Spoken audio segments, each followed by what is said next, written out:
we went to New Hampshire, and we also went to Massachusetts. Now, we had someone watching the cats, and I was very, very thankful and very grateful that they fed the cats and watched over them. So I wanted to give them a little gift bag of things. Now, as I had told you guys, what I would recommend is if you are traveling, please, please do not go and just like load up on the touristy stuff. So hold on, I'll show you an example really quickly.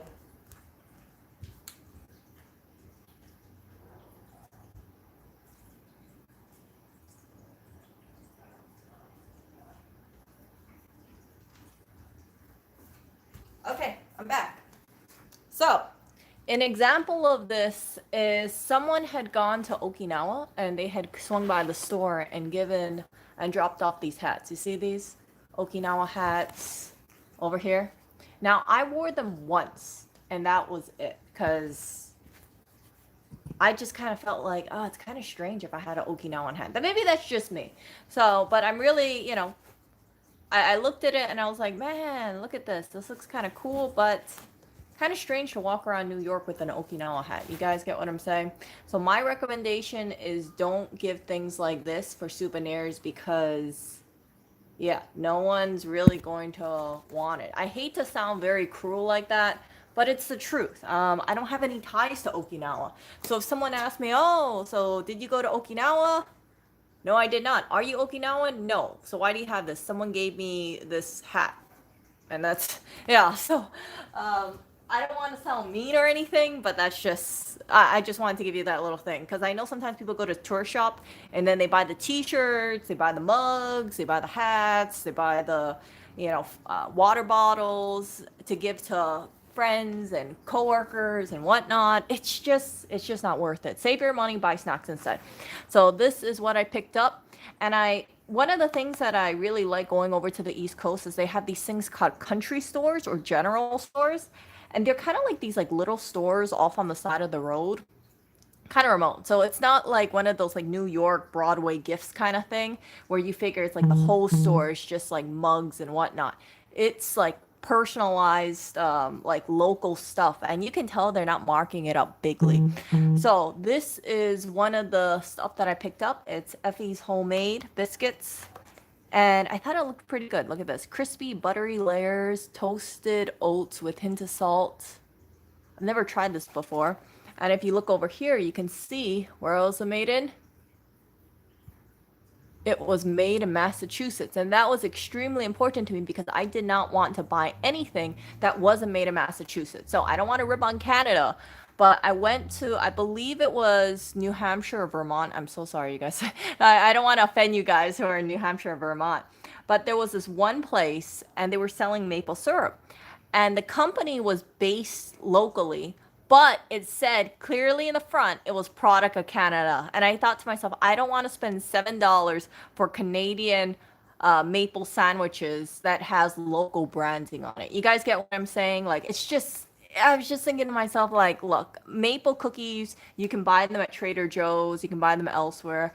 I don't want to buy something that's made in another state or another country. So this is in Massachusetts, and I thought, hey, sounds really good. So not only that, I thought, well, for this one, they recommend using some jelly of sorts, right? Jelly, jam, nut butter. So I picked this up, and it was Side Hill Farms Wild Blueberry, handmade in Vermont.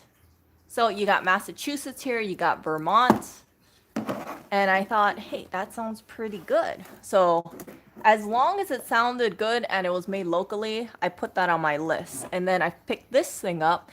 It's a bourbon maple syrup, and it was made in Hadley, Massachusetts. Our own handcrafted Massachusetts maple syrup is aged for about 6 months in locally sourced and seasoned bourbon barrels directly from a distillery. You'll enjoy the natural sweetness of our dark maple syrup infused with a hint of smoky bourbon whiskey. Now, I only picked one up. We could have picked one for ourselves, but I thought, nah. So this I know is going to taste really good. I love dark syrup, and I hope that this person really likes it. I also know that this person drinks coffee, so I picked up these 2 bags of coffee.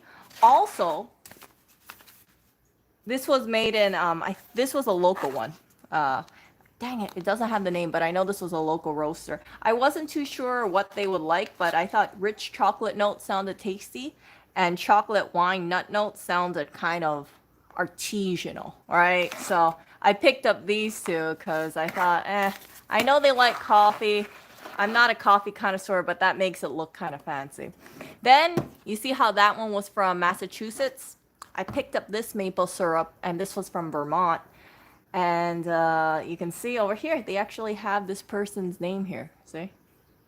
And I liked it because, and then it's also a grade A amber taste. Some people say that grade B is actually better than grade A because it's a darker, it's a more like mapley flavor.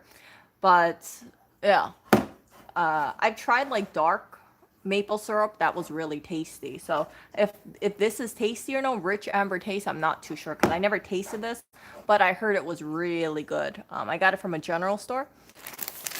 And then this is another thing that I picked up, Thatcher's cookies and cream. Where was this made in? This was made in, oh crap, it wasn't, okay, it was made in California. Dang it. It was made in California. I thought it was made locally. My bad. Oh well. But I had to pick it up because cookies and cream. Guess who my secretive favorite cat is? Oreo. So I saw this and I was like, I'm happy that they put up with Mr. Oreo over here. If you guys remember, oh, you guys can check my previous stream to see how the apartment looked like. Oh, it's a total mess. And then I also picked this up, Ben's Sugar Shack. Handmade old-fashioned saltwater taffy maple.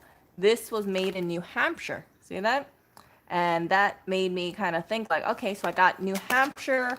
I didn't want to buy New Hampshire maple syrup because I thought maybe it was overkill.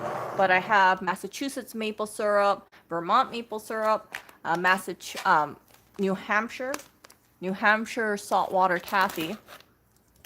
And then I also picked up this Sage Meadow Farms goat milk soap, honey and oatmeal, handmade in East Hampton, Massachusetts. And then you can also see that it was artisan handmade in small batches, contains goat milk, fair trade, anything that looks like it's handmade. It just, you know, it's kind of like a no-brainer for me. And then I also picked up another soap. And this is, look at this, New England cider. I had to pick it up because it had a pretty box and it actually smells, it smells like apple cider. It smells really, really nice. And then you can see the price of this one. It was $5.50. I didn't want to take out the tag because I would destroy the box. So I said, I'll just leave the tag. And then, see this? So it came from a place in New Hampshire. Also goat milk, locally made, small batched. Smells good. And New England cider, I mean, that's a great thing. I mean, who doesn't use soap, right? You can use this for your body, you can use it for your face, you can use it when you're washing hands, dishes. And then I also picked this up, Vermont Incense. Now, I'm not too sure if they're into incense. I think they are. But if not, they can give it away. I figure that, yeah, I think they burn candles. So usually people who burn candles also burn incense. And this is a good way to bring like the Christmas tree smell in here. No, seriously, it smells really nice. It smells like Christmas trees. So this will last, you know, much, and I wouldn't say much longer than a candle, but it's less of a fire hazard in my opinion. So I liked it because I thought this is super portable, this is light, and if they don't want it, they can easily give it away. You know, someone that they know, hey, do you want some Vermont incense? I'm sure someone will take it. And then finally, I got this one. Evelyn's maple caramel corn. And then, oh wait, that isn't finally. So this is made in New Hampshire. This is actually really tasty stuff. It's like caramel corn, but maple flavoring. So nice. So, I got this, and then, let me pull this up. So this is all the stuff that I grabbed. And then you can see, I'm going to put it all into a paper bag. So this is my paper bag that I got from Fridge No More. And I like reusing my paper bags. I don't buy gift bags. I'm like, why the hell should I spend money on a gift bag when I have paper bags already, right? And finally, to top it off, because I didn't want to just get them a bunch of maple syrup and soaps and popcorn, I got them in apple crisp pie. See that? So this came from New Jersey. We picked it up on our way over here. And I'm gonna have to take off the tag, but I really like the idea of giving someone a pie plus a bag full of all this stuff. And this really is just a lot more personalized. It took a lot more effort because we went to these general stores just to buy this stuff. But you can see, right? As long as you put effort into your gifts, let me move this stuff a little. As long as you put effort into your gifts, I think this is just so much better than just saying, oh, here, I will just, buy you whatever, right? Like I want to be lazy and I'm just going to buy you like a candle. I don't like doing that kind of stuff. I think that for gift giving, the effort really counts. Now, I'm not saying that this stuff was like $2 each. It wasn't. But I think that you get more bang for your buck if you buy like little like snacks along the way. You can also see none of this stuff was like non-perishable. I mean, none of this stuff was perishable. So this one, we picked it on our way back home yesterday. So the pie wasn't with us like 2 days ago.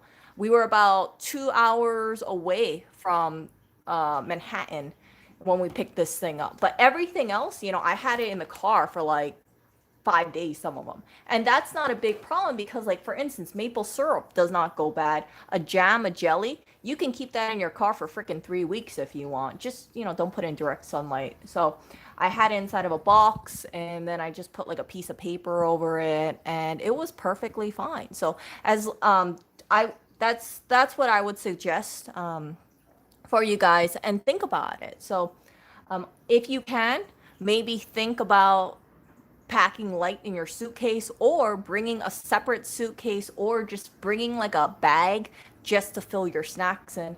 And then when you're finally heading back, right, like the same day you're heading back, if you're going on a plane, if you're going on a car ride, stop on a way, go and pick up a pie, because the pie doesn't melt. If you get like something like a meltable cake, I would be a little worried. I'm not worried about apple crisp at all. I'm not worried about blueberry at all. So I hope that these tips help you guys out. For me personally, and I'm gonna show you how I just like pack this stuff over here. Oh, you can see the cat toy over there. So for me personally, I like making sure that I reuse items as I showed you guys. And let me see this. So we have that, we have that. We're gonna put the 2 coffees in here. Do this.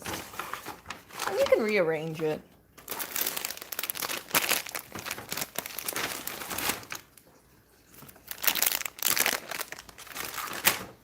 And then my 2 maple syrups. One over here. One over here. And then my taffy.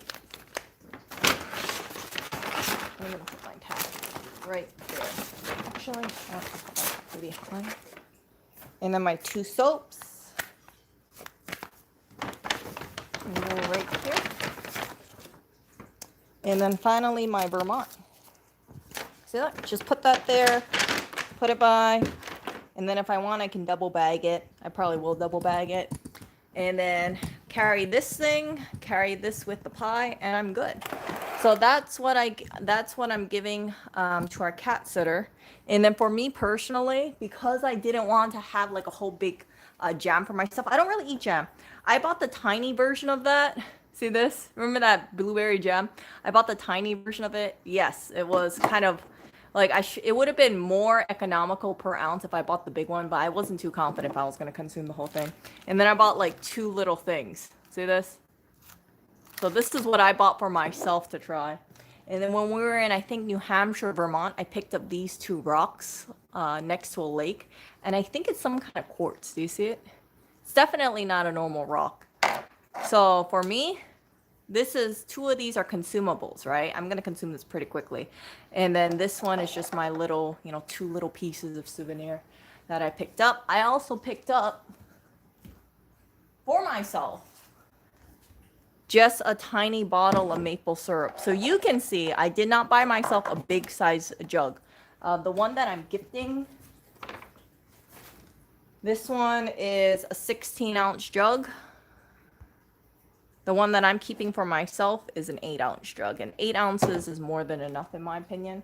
So I'm not too worried about that. But yeah, see, so the stuff that I'm keeping, very minimal. It's like, I don't want to store too much stuff. But that is how I travel, and that is how I gift buy. And I hope that these tips help you guys out, because I think that the power of a pie and is really something. You know, if someone does something nice for you, or if you want to just say like, hey, thank you, thank you for this, thank you for that, you're gonna get more appreciation, in my opinion, from a pie than a freaking hat. And again, I'm not dissing the person who got me those 2 hats, Lewis and I, those hats, but I'm just saying, a consumable is something that can be shared, something that you can eat through and gift easily. Those 2 hats that I showed you previously, I cannot give them away for free. I tried giving them away for free. Nobody was interested in it. So let's see over here. And I'm going to re-chat really quickly.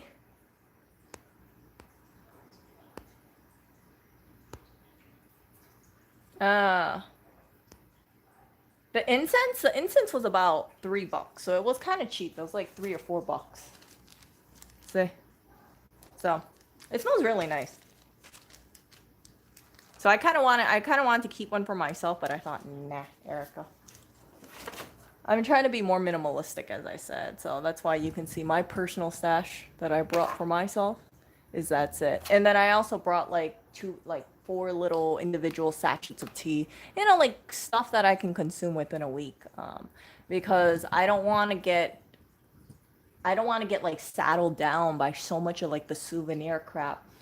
And again, I encourage you guys to think about getting more useful gifts, more practical gifts, and don't fall into the touristy trap of like stuff that people won't actually use. Because once you give once you give people things that they won't use, they will they might say like, oh, thank you so much, but then afterwards they could say like, what am I going to do with this? What am I going to do with this like I love Las Vegas shirt? What am I going to do with this teddy bear that says I love Las Vegas? They're going to store it, and then eventually they're just going to get rid of it. They're going to toss it or donate it in the trash, because they're going to say, I don't want to spend the rest of my life holding on to this teddy bear that says I love Las Vegas, especially if they did not go to Las Vegas. If you buy something for yourself to remind yourself of like a trip, like you went to Las Vegas, then by all means, if you want to buy a teddy bear with a shirt that says that, go. But it doesn't have that same kind of value if you give it to another person, again, if they haven't been to Las Vegas. So I will talk to you guys later. And thank you for watching my stream. Let me know in the comments if you guys have any, tips or what you guys do for buying stuff for people. This is obviously what I do. It works for me. It takes a little bit more effort, but I actually enjoy going to the little shops. I enjoy shopping local, and I enjoy knowing that, there's like these small little farms, and they're I like to feel like it's more of like a family thing, and compared to like a big corporation. Like I could have just bought like some mass produced maple syrup, but knowing that, this came from like one farm, it's not 100 different farms mixing all their maple syrup together. It's probably like 1 or 2 groves, you see? So sometimes when you buy the mass produced stuff for maple syrup, I heard that the quality isn't that good, because it's not like, it's kind of like averaged out, you see? So maybe one grove of maple syrup or one area tastes different than the other, but once you mix everything together, it's like you don't really taste the differences. And yeah, there's some really good maple syrup out there. I don't regret not buying more maple syrup for myself, because again, I don't consume that much maple syrup, but I hope that this person enjoys that maple syrup. And if not, again, they can just, if they want to say like, oh, thanks, Erica, thanks for the maple syrup, they find they don't want it. Next time they have a gift, right? Let's say they're going to a housewarming party, or let's say they have to give a gift to someone. What they can do is they can say like, oh crap, I remember that maple syrup Erica got me Yeah, I don't really eat maple syrup, so they can just rewrap this or just give it to someone like, oh, hey, happy birthday. Here's a bottle of maple syrup. Or, hey, thanks for helping me out with my car. Here's some maple syrup. And I'm not against the idea of regifting at all, but I don't like it when things go straight into the trash. And that's the whole reason why I try to buy practical gifts. Okay, you